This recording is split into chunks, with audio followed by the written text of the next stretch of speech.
Beliau memimpin dunia tidak lebih dari 2 tahun setengah. Beliau memimpin kawasan yang amat begitu luas, ya, dari ujung barat yaitu Andalus sampai ke ujung timur yaitu Cina.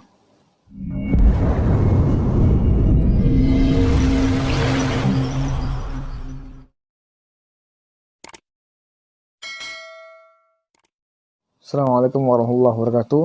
Alhamdulillah wassalatu wassalamu ala Rasulillah wa ala alihi wa ashabihi wa man walah wa tabi'a hudah. Alhamdulillah, kawan-kawan sekalian yang Allah muliakan, kita bertemu lagi di jejak khilafah, ya. Jejak khalifah. Sesi yang sudah lama kita tidak sambung, kita lanjutkan lagi sesi kali ini tentang profil, ya, tokoh-tokoh peradaban, ya, terutamanya para khalifah al-Islam yang mungkin jarang jadi pembicaraan orang dan jarang sekali disinggung oleh penggiat sirah nabawiyah. Oleh karena kita coba ulas beberapa profil para tokoh-tokoh khalifah yang mungkin jarang diulas oleh para penggiat sirah nabawiyah. Baik, kawan-kawan sekalian yang Allah muliakan, tokoh yang akan kita bicarakan saat ini adalah tokoh yang mengguncang dunia hanya tidak kurang dari, tidak lebih dari 2 tahun setengah, ya. Beliau memimpin dunia tidak lebih dari 2 tahun setengah. Beliau memimpin kawasan yang amat begitu luas, ya, dari ujung barat yaitu Andalus sampai ke ujung timur yaitu Cina. Begitulah luas kawasan yang dipimpin oleh pria yang orang yang akan kita bicarakan kali ini itu Sayyidina Umar ibn Abdul Aziz, ya. Ya. Sebagian ulama bilang beliau al-khalifatu al-khamis, ya, atau khamisu al-khulafa ar-rasyidin, ya, khalifah ar-rasyidin yang kelima, begitu. Beliau ada ulama yang memasukkan beliau sebagai khalifah ar-rasyidin yang kelima. Kenapa? Karena begitu kentalnya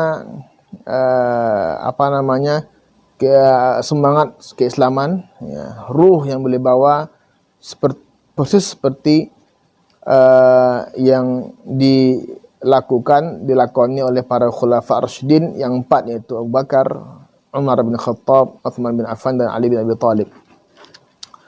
Untuk itu pada bagian pertama ini mesti kita ketahui dulu, ternyata memang beliau ini, sosok agung ini, Sayyidina Umar bin Abdul Aziz ini adalah sosok yang memang sudah diprediksi kehadirannya oleh kakeknya, begitu, ya. Kakek sendiri sudah pernah memprediksi ini. Tak lepas daripada ide Umar Ibn Khattab, kakek beliau, dari ibu beliau, ya. Pertama, sebelum kita bicara tentang panjang lebar tentang nubuat, ya, kabar gembira tentang kedatangan beliau oleh mimpi kakek beliau yaitu Umar bin Khattab, kita sampaikan dulu nasab beliau, ke siapa beliau. Nah, dari sisi ayah beliau itu tersambung nasabnya ke Bani Umayyah, ya. Jadi Umar bin Abdul Aziz bin Marwan bin Al-Hakam, ya. Jadi beliau adalah cucu daripada Marwan ibn Al-Hakam, ya, seorang tokoh sahabat Nabi juga, termasuk sahabat Nabi, ya, di kalangan Bani Umayyah, ya. Kemudian dari kalangan ibu, dari bagian ibu, sebelah ibu, nasab beliau sampai kepada Sayyidina Umar ibn Khattab radhiyallahu anhu. Dari ibu beliau namanya Ummu Asim, ya. Nama beliau Ummu Asim. Jadi Ummu Asim ini adalah binti atau anak daripada Asim, ya, Asim ibni Umar ibn Khattab, ya. Jadi ibu beliau adalah anak daripada Asim bin Umar ibn Khattab. Jadi beliau ibu beliau adalah cucu langsung daripada Umar ibn Khattab. Jadi ada yang bilang, ya, beliau secara nasab itu memang keturunan Bani Umayyah, tapi secara tarbiyah dan pembinaan itu adalah tarbiyatu al-Umariyah istilahnya. secara tarbiyah beliau lebih condong kepada pembinaan ala Bani Umar ibn Khattab. Memang saat itu terkenal memang Bani Umar ini adalah rumah yang mengeluarkan para solihin, ya, orang soleh. Ya. Tak terhitung orang soleh keluar situ, ya, ulama, muhaddits sebagainya. Antaranya Salim, ya. Salim ibn Abdullah bin Umar, cucu juga Umar, ini juga min fuqaha Madinah sab'ah, 7 fuqaha di antara 7 orang fuqaha Madinah itu Salim bin Abdullah bin Umar bin Khattab. Oleh karenanya patut rasanya kita mencari dulu kronologis, ya, atau prediksi nubuat Umar bin Khattab tentang akan datangnya keturunan beliau ini. Ya. Yang pertama mesti kita sudah jamak diketahui oleh para penggiat sirah, ya, juga peminat sirah, bahwa, ya, Asim ini adalah suami daripada seorang wanita yang melarang ibunya untuk mencampur susu dengan air, gitu. Jamak itu riwayat ini sudah banyak diriwayatkan dalam buku-buku sirah, juga diriwayatkan banyak oleh para sejarawan dan para ulama bahwa sirah ini benar adanya, ya, bahwa suatu ketika Umar bin Khattab, seperti yang diriwayatkan oleh Imam Ibn Jauzi dalam bukunya Sirah bin Umar bin Aziz, belum meriwayatkan dari Yaqub ibn Sufyan bahwa ketika Umar bin Khattab merasa kelelahan ketika berjalan malam hari di kota Madinah, beliau bersandar ke dinding pagar sebuah rumah, ya, dinding pagar atau rumah seorang penduduk Madinah, dan beliau terdengar pembicaraan antara ibu dan anak tadi, ya, yang mana ibunya ingin mencampurkan susu dengan air, dan putrinya melarang dengan mengatakan bahwa memang khalifah tidak mau melihat, tapi Allah maha melihat. Maka terdengarlah pembicaraan ini oleh Umar, maka Umar sampaikan kepada ajudannya Salim, ya, apa kata beliau, alimil bab wa arif, ya, wa arif alimil bab wa arif al maudi', ya, cari tahu siapa yang di belakang pintu ini, kata beliau, di dalam rumah ini, kemudian kita pastikan di mana posisi rumah ini. Itulah keesokan harinya beliau ajak anak beliau Asim, ya, untuk mengkhidbah daripada perempuan salihah ini, sehingga dari pernikahan keduanya lahirlah putri, namanya diberi kunyah namanya Ummu Asim, ya. Namanya tidak masyhur dalam sejarah, tapi beliau yang masyhur adalah kunyahnya. Memang begitu. Orang Arab rata-rata itu kadang nama aslinya pun dilupakan karena masyhurnya kunyah ataupun gelarnya. Ya.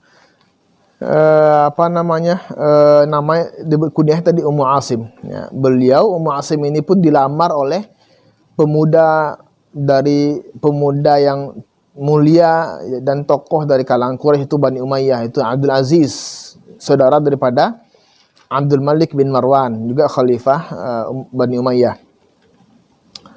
Nah, dari pernikahan inilah lahir Sayyidina Umar ibn Abdul Aziz. Jadi ternyata memang betul kata orang banyak bahwa buah enggak jatuh daripada jauh daripada pohonnya, begitu. Ini awalnya, cerita awalnya.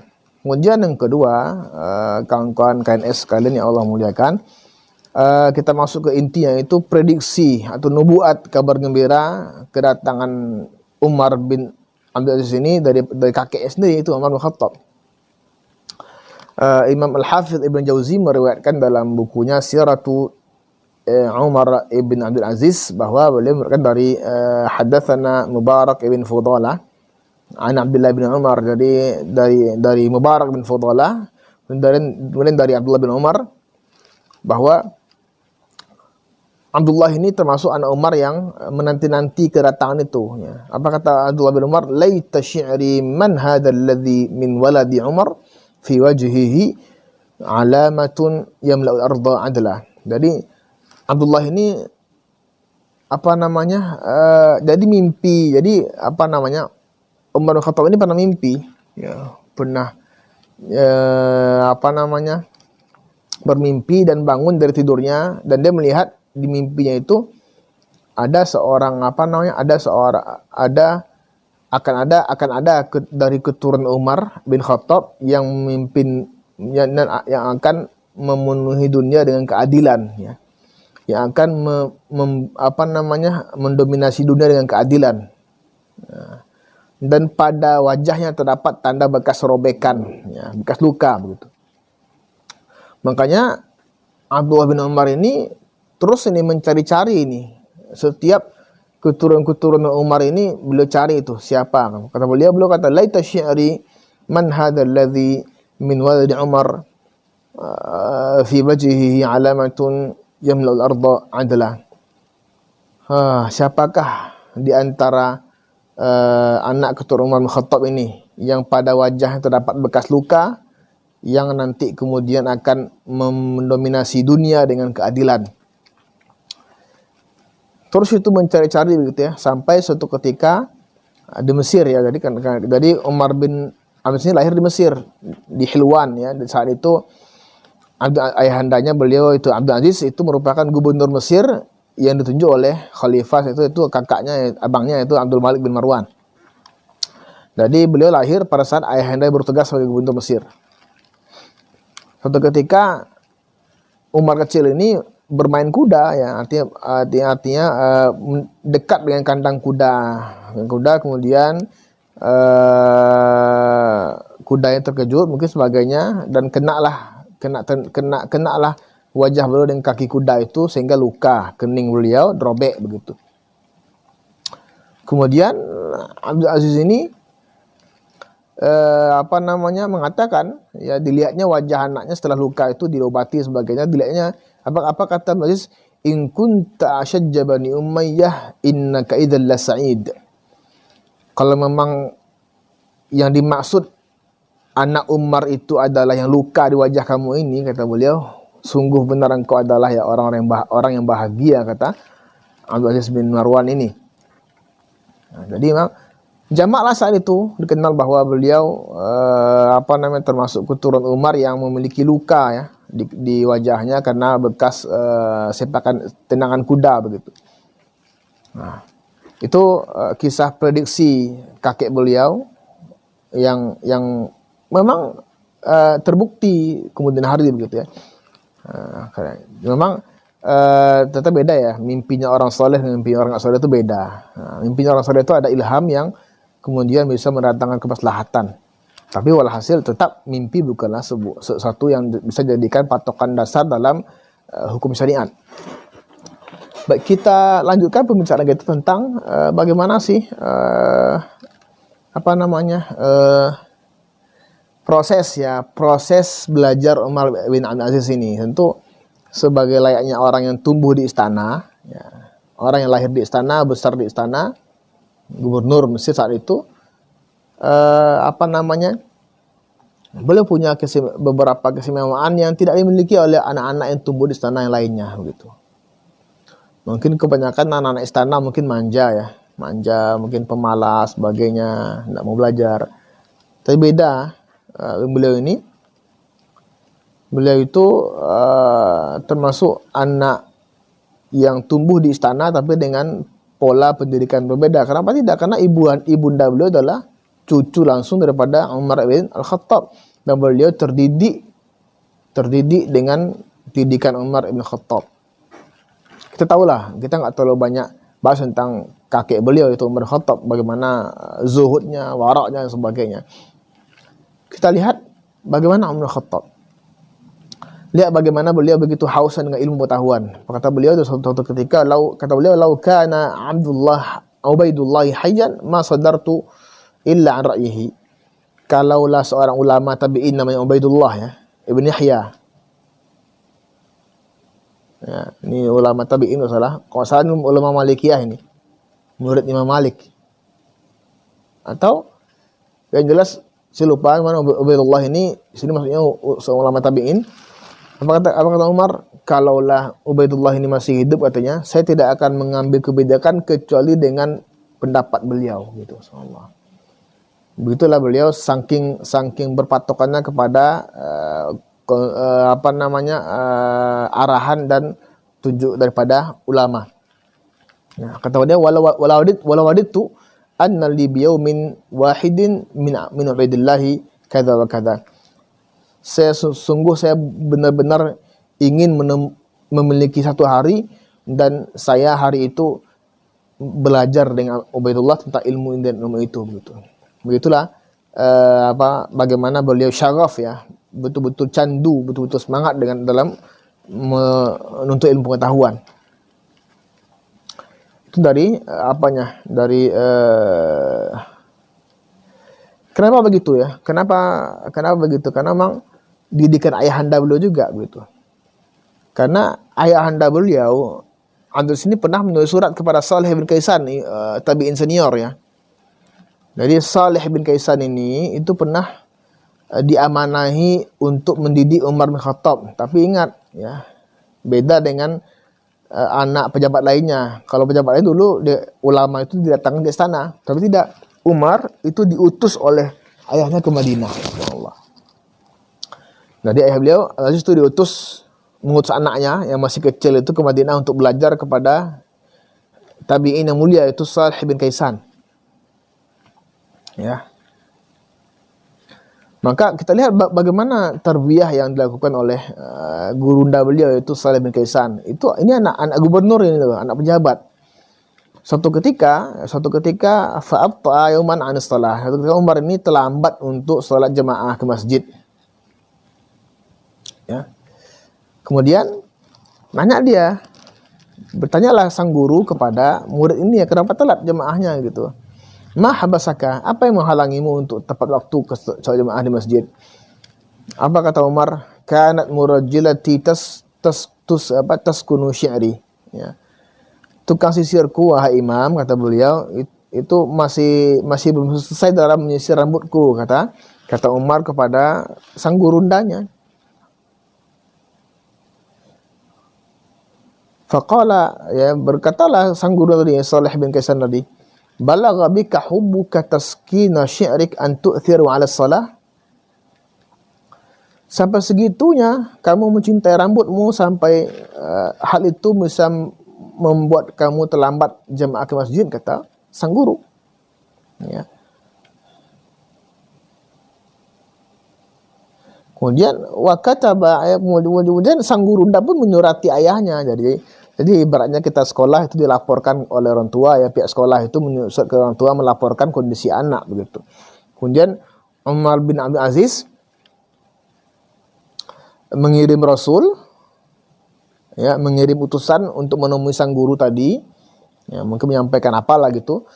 Tapi sang guru tidak menemui rasul itu, utusan itu, sampai dia mencukur habis rambut daripada Umar ibn Abdul Aziz, botak begitu. Jadi memang begitu, kayak pesantren itu kalau fatal atau mengalami kesalahan itu pasti botak.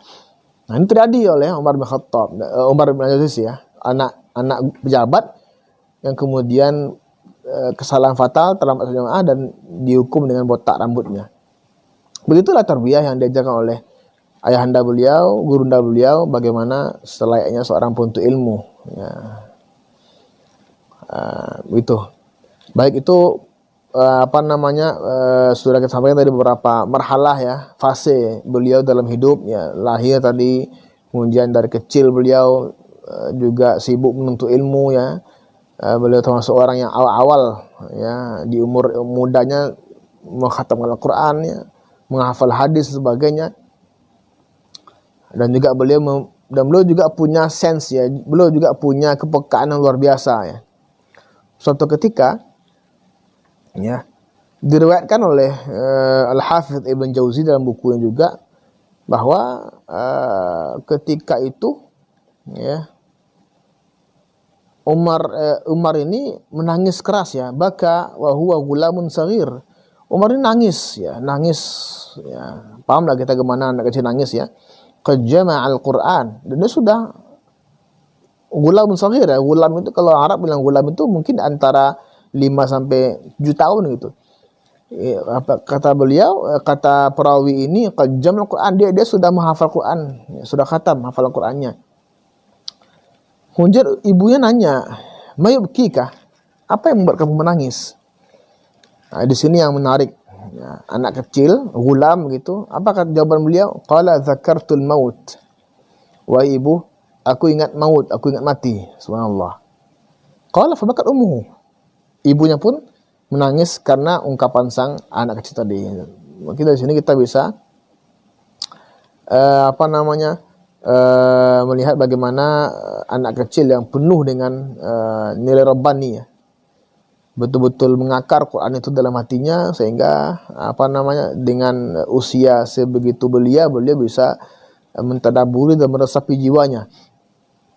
Ya. Kenapa hal itu bisa begitu ya? Karena juga kita banyak orang Arab ya baca Quran, hafal tapi tidak membekas bagi jiwanya. Ya. Atau mungkin banyak orang yang bisa bahasa Arab tapi tidak membekas jiwanya. Maka apa rahasianya? Ternyata rahasianya adalah beliau juga